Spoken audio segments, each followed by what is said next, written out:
자, 민주당은 감사원의 대대적인 감사에 대해서 이 정치적 의도가 있다라고 보고 있습니다. 자, 논란이 점점 커지면서 감사원은 과거에도 전직 대통령에 대한 서면 조사는 있었다라는 사례까지 들면서 입장문을 내놓기도 했습니다. 자, 이 진실을 밝히는 문제가 정치권에만 가면 왜 이렇게 복잡해지는 겁니까?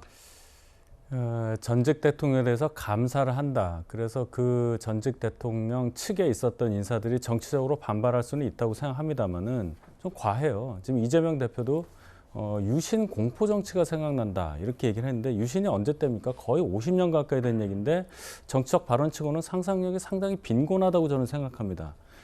김영삼 정부 때 물론 또 오래된 얘기긴 하지만은 전두환, 노태우 두 전직 대통령에 대해서 감사원에서 서면 조사를 벌인 적이 있습니다. 네. 그때 그 두 전직 대통령은 명백한 그런 답변 형식을 갖춰서 낸 건 아니지만 어쨌든 그 서면 질의에 응했습니다.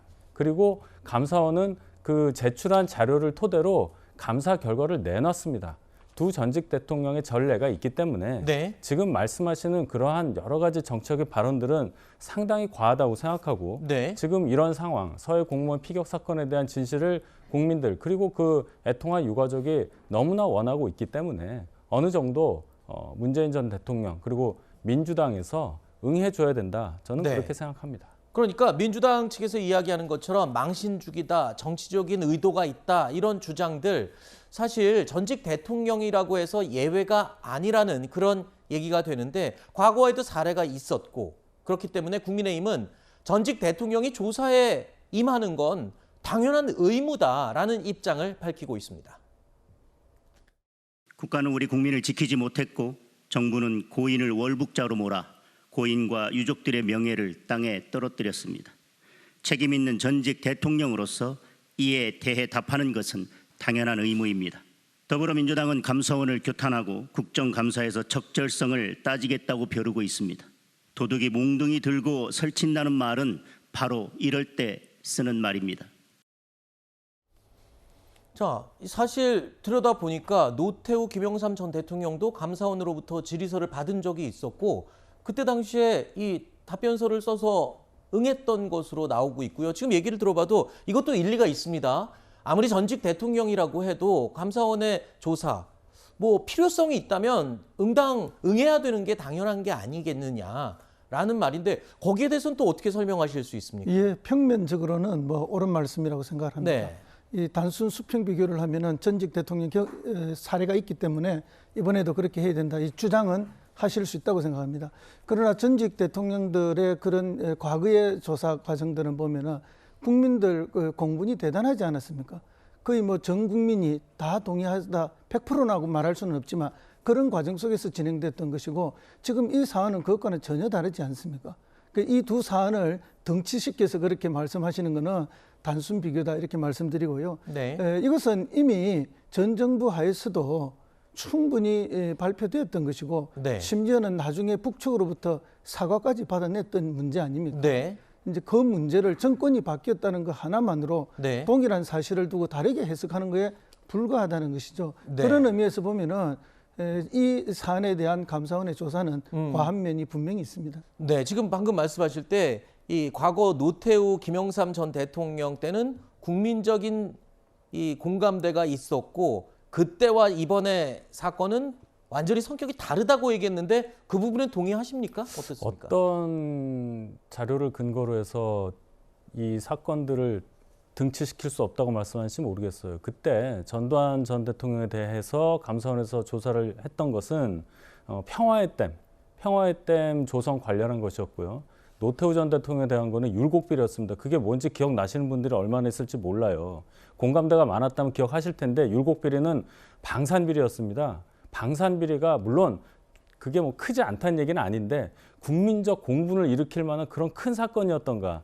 지금 서해 공무원 피격 사건이 언론에 보도되고 국민들이 느끼는 그 감정, 이 수준과 똑같다, 똑같지 않다 이렇게 단순하게 비교할 거리는 아니라고 보고 저는 오히려 서해 공무원 피격 사건, 그 남겨진 유가족의 얘기들이나 여러 가지 과정들을 볼 때 또 북한과 연관되지 않습니까?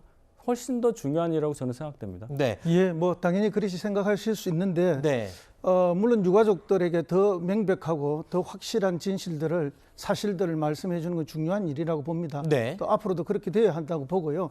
그러나 방금 말씀하신 율곡 비리 같은 경우에는 당군 이래 최대의 비리 사건이라고 당시에 말할 정도였고 그야말로 국가 안보를 정말 위태롭게 했던 전 국민의 분노를 불러일으켰던 사건이고요.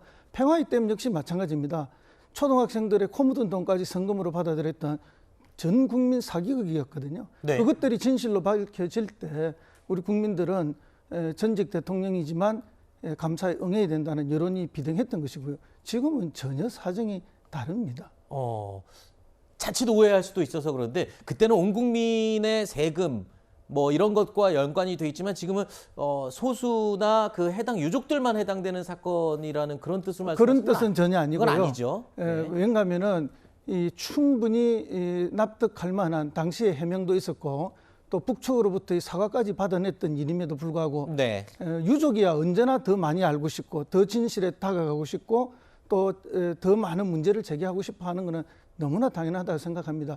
또 그런 유족의 마음도 보듬어 드려야 되는 것이고요. 네. 그럼에도 불구하고 그것과 관계없이 현 정부가 이것을 오히려 정치적 문제화시켜서 정치적으로 유리한 이득을 얻으려고 하는 이런 태도에 대해서 지적하는 것입니다. 알겠습니다. 일단 여야와 신구 정권의 강대강 대결이 또 앞으로 어떤 흐름으로 이어질지 주목됩니다. 당장 내일부터죠. 국정감사가 시작되는데 이 모든 중요한 민생 이슈를 또 삼켜버리고 이게 지금 주 이슈가 될 걸로 예상이 됩니다.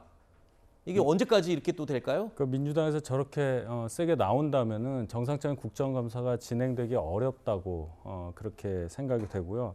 아까 말씀하신 것 중에 이 한 가족의 일로 한정시키는 듯 말씀하셔서 좀 유감입니다.